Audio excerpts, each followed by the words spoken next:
ओहो, क्या खाऊं क्या खाऊं। भूख के मारे हालत खराब हुई पड़ी है। ये भूख के मारे चूहे तो पेट में जंग लड़ रहे हैं। ऐसा लग रहा है आज तो युद्ध होकर ही रहेगा। कितने जोरों की भूख लग रही है, लेकिन 2 घंटे पहले ही तो खाना खाया है। ऊपर से घर में नई नई बहू आई है। अब उसे यूं आधी रात को जगाना भी ठीक नहीं लगता। क्या सोचेगी, कैसी भुक्कड़ सास है मेरी। हाय रे मेरे पेट, भूख बर्दाश्त भी तो नहीं हो रही। रसोई में जाकर देखती हूँ, कुछ पड़ा होगा। प्रभा रसोई में जाकर फ्रिज में देखती है, लेकिन वहां भी कुछ खाने को नहीं होता। तभी रसोई में खड़खड़ाहट की आवाज सुनकर नई नवेली दुल्हन रश्मिका वहां आती है। माँ जी, ये सब क्या है? आप आधी रात को रसोई में क्या कर रही हैं? वो बहू, बात ये है कि मुझे बहुत जोरों की भूख लगी है और कुछ चटपटा खाने का मन कर रहा है। ऐसा कर, तू मेरे लिए ना डोसा और सांभर बना कर ले आ। बड़ी इच्छा हो रही है खाने की। लेकिन माँ जी, 2 घंटे पहले ही तो आपने खाना खाया था। हाँ तो क्या हो गया, फिर नहीं खा सकती क्या? जा आप जल्दी से बना कर ले आ। रश्मिका रसोई में जाती है और डोसा सांभर बनाने की तैयारी करती है। ऐसा करते हुए उसे 1 घंटा हो जाता है। ये लीजिए माँ जी। लाला, वाह वाह, देखने से तो बड़ा अच्छा लग रहा है। लेकिन जैसे ही वो उसे मुंह में डालती है, उसे वो बिल्कुल पसंद नहीं आता। ये क्या बहू, इसमें तो नमक मिर्च कितना कम है, ऊपर से खट्टा भी नहीं बना है। मुझे नहीं खाना ये। ऐसा कर, तू मेरे लिए गोभी के पराठे ही बना दे। अब बेचारी बहू फिर से रसोई में जाती है और गोभी के पराठे बनाकर ले आती है। ऐसा करते करते उसे रात के 3 बज जाते हैं। प्रभा पेट भरकर खाना खाती है और उसके बाद फिर सोने चली जाती है। रश्मिका को अपनी सास की आदत थोड़ी अजीब लगती है, लेकिन वो कुछ नहीं कहती। वो सोने चली जाती है। फिर आधी रात को देर से सोने की वजह से उसकी आंख सुबह जल्दी नहीं खुलती और उसे उठने में 8 बज जाते हैं। हे भगवान, ये क्या 8 बज गए? पापा जी माँ जी को 7 बजे चाय चाहिए होती है, अब तो खूब सुनाएंगे। रश्मिका डरते हुए जल्दी से बाहर आती है, जहाँ उसके सास ससुर बैठकर चाय पी रहे थे। बिल्कुल होश नहीं है सुबह उठने का। अरे बहू है तू, इस घर की बेटी नहीं है समझी, जो सुबह इतनी देर से उठ रही है। बेचारी रश्मिका कुछ नहीं कहती और नाश्ता बनाने में लग जाती है, लेकिन देर से उठने की वजह से उसे नाश्ते में भी लेट हो जाता है। ओह गॉड, कितना लेट हो रहा है। रहने दो रश्मिका, मैं ऑफिस में कुछ मंगवा कर खा लूंगा। मुझे भी काफी लेट हो रहा है भाभी, मैं भी कॉलेज की कैंटीन में ही कुछ खा लूंगी। वो दोनों बिना कुछ खाए ही घर से चले जाते हैं। ये सब देख सास भड़क जाती है। ये बात अच्छी नहीं बहू, आज तेरी वजह से मेरा बेटा और बेटी भूखे घर से गए हैं। रश्मिका नई बहू थी, इसलिए सर झुकाकर उनकी बातें सुनती रही। शाम को उसने सबके लिए खाने में मटर पनीर, खीर और पूड़ी बनाई। रसोई का सारा काम निपटाने के बाद रश्मिका भी अपने कमरे में आ गई, लेकिन अभी उसे लेटे हुए 1 घंटा ही हुआ था कि तभी उसकी ननद उसका दरवाजा पीटती है। भाभी, भाभी। आंखें मलते हुए रश्मिका बाहर आती है। क्या हुआ ननद जी? भाभी, बहुत जोरों की भूख लगी है। वो क्या है ना, आज मैंने डिनर ठीक से किया नहीं था, उस वक्त पेट टाइट था, लेकिन अब जोरों की भूख लगी है तो कुछ बना दो ना। ऐसा करो, पास्ता बना दो। पास्ता इस वक्त? अच्छा ठीक है। रश्मिका रसोई में जाती है और कुछ देर बाद पास्ता बनाकर ले आती है। ननद पास्ता लेकर अपने कमरे में चली जाती है। रश्मिका भी सोने के लिए अपने कमरे में जाती है कि तभी दूसरे कमरे में सो रही सास के पेट में गुड़गुड़ाहट शुरू हो जाती है। अरे बाप रे, लगता है फिर से भूख शुरू हो गई। वो फिर से अपनी बहू के कमरे की ओर बढ़ी और दरवाजा बजाने लगी। बहू, बहू। ये तो माँ जी की आवाज है। रश्मिका दरवाजा खोलकर बाहर आई। जी माँ जी। बहू, बहुत जोरों की भूख लगी है, कुछ खाने को बना दे। क्या भूख? अच्छा बताइए माँ जी, क्या बनाना है? ऐसा कर, आज तू पकौड़े बना कर ले आ। रश्मिका रसोई में जाती है और पकौड़े बना कर लाती है। वाह वाह, आज के पकौड़े तो मस्त बने हैं, मजा ही आ गया। थकी हारी रश्मिका फिर से अपने कमरे में गई और बिस्तर पर पड़ते ही लेट गई। इस रात भी उसे 3 बज गए और अगली सुबह उसकी फिर से नींद देर से खुली। उसने जल्दी से खाना बनाया, लेकिन वो खाना जल्दी बनने के कारण ठीक से गला नहीं और कच्चा पक्का ही रह गया। और शाम को जब वो लोग घर आए तो ये क्या है रश्मिका, तुमने आज मुझे ऑफिस के लिए कच्ची सब्जी दे दी, वो ठीक से पकी भी नहीं थी। पता है सब लोग मेरा कितना मजाक उड़ा रहे थे। और मेरी कॉलेज की सहेलियां तो और उल्टा कह रही थी कि तेरी भाभी को अभी तक खाना बनाना नहीं आता क्या?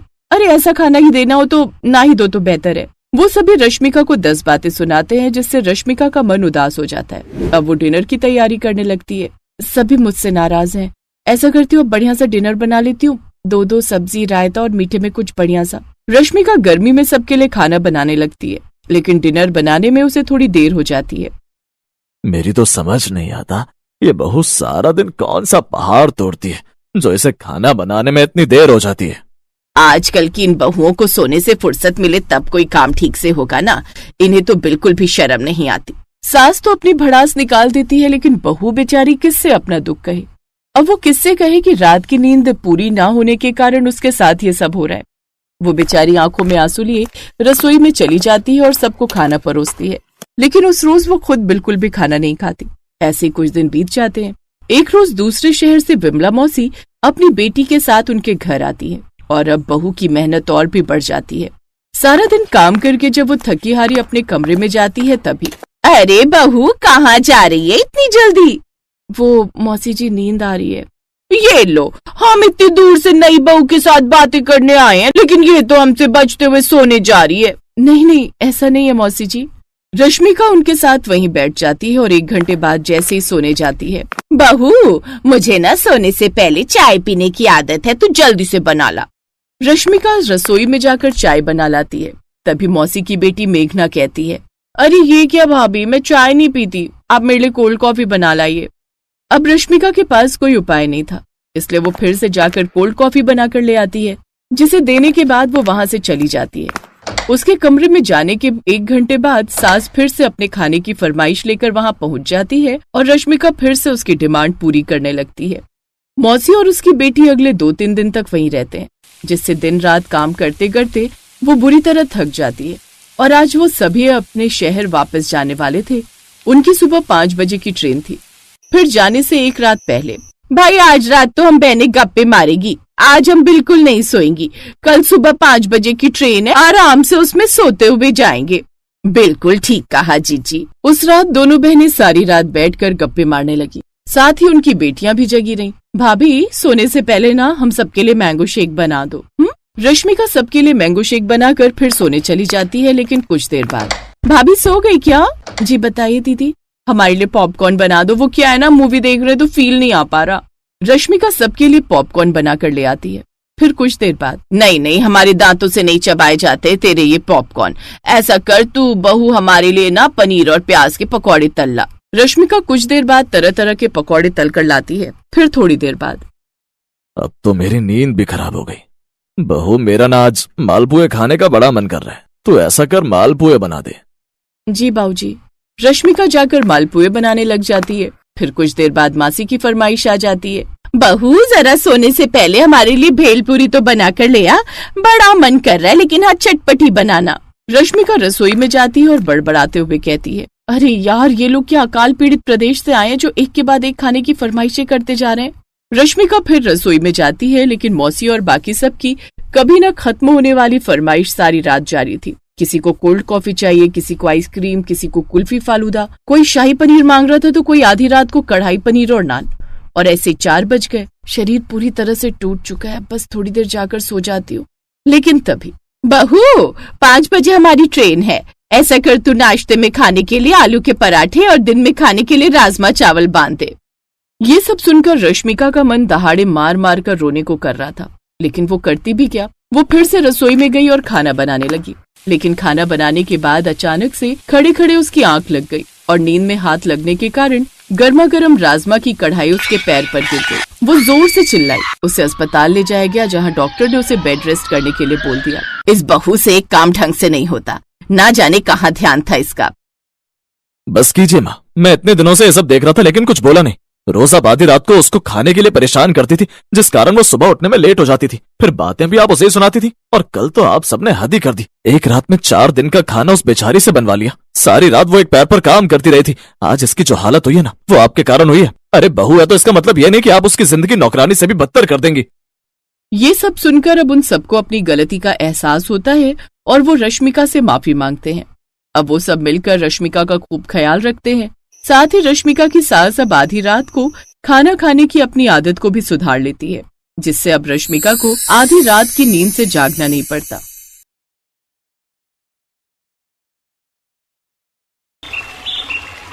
अंकल मेरे लिए एक सैंडविच देना। अभी बना देता हूँ बेटी। सोनिया अपनी सहेली काजल के साथ एक ठेले पर आती है और उसे सैंडविच बनाने को कहती है। क्या हुआ काजल, तुझे सैंडविच नहीं खानी?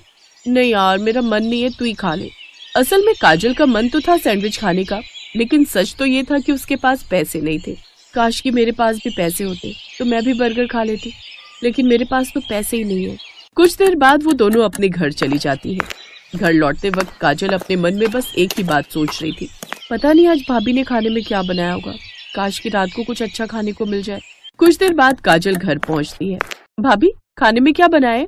खाने में घी की सब्जी बनाई है काजल, चल हाथ धो लो, मैं खाना लगा देती हूँ। सपना सबके लिए खाना लगा देती है, लेकिन घी की सब्जी देखकर तो काजल का मन पहले ही खराब हो चुका था और वो बेमन से खाना खाने लगती है। उसकी भाभी मन ही मन सोचती है, भूख तो मुझे भी लगी है, सुबह से कुछ भी तो नहीं खाया मैंने। सपना सुबह से भूखी थी क्योंकि उसे बिल्कुल भी ऐसी सब्जियां खाने की आदत नहीं थी। उसने अपने मायके में ऐसी सब्जियां कभी नहीं खाई थी। अपने ससुराल से अच्छी तो मैं अपने मायके में ही थी, कम से कम मुझे वहाँ खाने पीने की तो कोई कमी नहीं थी। तभी उसका पति, अरे क्या हुआ सपना, तुम खाना नहीं खा रही? तुम क्यों मुंह फुलाकर बैठी हो? हमारी शादी को भी 2 महीने तो हुए हैं और यहाँ रोजाना ही घिया तोरी बनती है, वो भी इसलिए क्योंकि ये हमारे घर के आंगन में उगते, लेकिन इसके अलावा तो कुछ और अच्छा नहीं बनता। ओहो तुम चिंता मत करो, जब मेरी तनख्वाह आ जाएगी ना तब मैं तुम्हें 10 तरह की सब्जियां खिलाऊंगा, ठीक है? उसकी बात सुनकर सपना चुप हो जाती है। फिर शाम को उनकी सास पड़ोस की काकी के खेत से साग तोड़कर घर लाती है। बहू कहाँ हो तुम? देखो तो मैं ये पालक लाई हूँ, ऐसा करना शाम को खाने में यही बना लो। माँ जी पालक तो आप ले आई, लेकिन घर में मसाले तो बिल्कुल भी नहीं है, फिर खाने में क्या बनेगा? बहू तुझे मुझे ये बात सुबह बतानी चाहिए थी ना, मैं बेटों से कहकर मंगवा लेती। तभी छोटी बहू सपना भी वहां आ जाती है। जेठानी जी आज खाने में क्या बनाना है, तोरी या घिया? माँ जी पालक लाई है। अच्छा माँ जी आप पालक लाई हैं तो साथ में पनीर भी ले आती, हम पालक पनीर ही बना लेते। ये सुनकर सास उसे गुस्से में देखती है। सपना चुप हो जाती है। फिर सास जब वहां से चली जाती है तब हरा साग तो बनता है, लेकिन कोई सब्जी ऐसी नहीं होती कि जिसे खाने का मन करे। अब आप इस पालक को ही देख लीजिए, इसको देखो भला कोई इसे कैसे ही खा लेगा, रोज बस एक ही सब्जी। पता है मेरे घर पर 2-2 सब्जियां बनती थी। अच्छा लेकिन मैं तो कई सालों से ये गरीबी बर्दाश्त कर रही हूँ, अब तुम भी इसकी आदत डाल लो। फिर सब लोग मन मारकर उस सब्जी को खाने लगते हैं। सब्जी में थोड़ी मिर्च कम है, और अभी कुछ दिन पहले तो खाया था हमने मुफ्त का पालक। जो मिल रहा है ना उसमें कमी निकालने की जरूरत नहीं है। तुम अच्छे से जानते हो ना, जितनी हमारी तनख्वाह नहीं है उससे कहीं ज्यादा हमारे घर के अंदर मेंबर है। बिल्कुल सही कहा राजेश ने, हम सब इतने सारे लोग हैं तो कुछ अच्छा कैसे ही बन सकता है। लेकिन पिताजी घर में एक बार में 2 सब्जियां तो बननी चाहिए। अगर किसी को एक सब्जी पसंद ना आए तो कम से कम वो दूसरी सब्जी तो खा ही सकता है ना। लेकिन नहीं, यहाँ तो बस एक ही बार में एक ही सब्जी बनती है। 2 तरह की सब्जी? शायद तुझे नहीं पता कि घर में कभी कुछ अच्छा बनाने की सोचो या 2-3 तरह की सब्जियां तो समझ 300 रुपए तभी खत्म हो गए। ये तो सिर्फ हमें ही पता है कि इस घर का गुजारा कैसे चल रहा है। यहाँ तो कुछ भी बात कहो तो लेक्चर मिल जाता है। कुछ ऐसे हालात थे इस बड़े से और गरीब घर के, जहाँ सच में ही घर के सभी लोग अच्छा खाना खाने के लिए तरस गए थे। कुछ दिन बाद गली से एक गोलगप्पे वाला जा रहा होता है, जहाँ बहुत से गांव के लोग खड़े होकर गोलगप्पे खा रहे होते हैं। हाय मेरा भी कितना मन कर रहा है गोलगप्पे खाने का, लेकिन मुझे तो खुद गोलगप्पे खाए हुए बहुत दिन हो गए। लेकिन छोड़ना, जो चीज मिल ही नहीं सकती उसकी क्या ही ख्वाहिश करनी।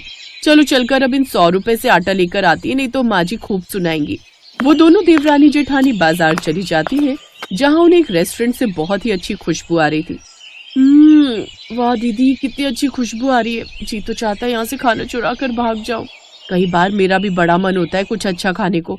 मैंने तो शादी से पहले भी गरीबी देखी और शादी के बाद भी। पहले सोचती थी कि शादी के बाद अपने सारे शौक पूरे कर लूंगी, लेकिन यहाँ के हालात तो और भी बदतर है।